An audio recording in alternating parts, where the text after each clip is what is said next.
নিচের কোন বিন্দুটি 7x - 3y = 5 রেখার উপর অবস্থান করছে?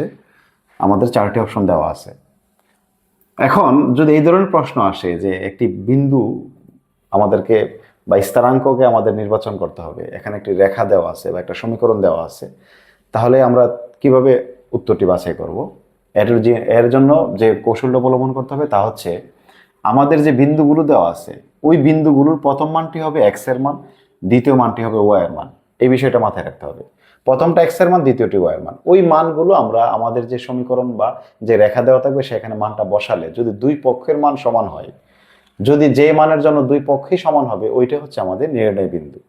এখন আমরা একটু খেয়াল করে দেখি, আমরা যদি -2 আর 3 বসাই তাহলে কত হয়? এখানে -14 হয় আর এখানে -9 হয়। তাহলে -14 -9 কিন্তু 5 হয় না, বুঝতে পেরেছি? তারপর 2 3 যদি বসাই, তো 2 বসালে 14 হয় আর এখানে 3 বসালে 9 হয়। তাহলে 14 আর হচ্ছে 9। তো 14 থেকে 9 চলে গেল কত? 5। তাহলে দেখো আমরা লেফট হ্যান্ড সাইড বা বাম পাশে 5 পাচ্ছি, যেটা আমাদের ডান পাশের মান। তাহলে সঠিক উত্তর কত? 2 3। যারা বুঝতেছেন তার একটা খেয়াল করি, এইভাবে মানটা বসাতে হয়। এই যে 7 × 2 - 3 × 3, এই যে 2 মানটা হচ্ছে x এর, 3 মানটা হচ্ছে y এর। তো 14 - 9 কত হলো? 5।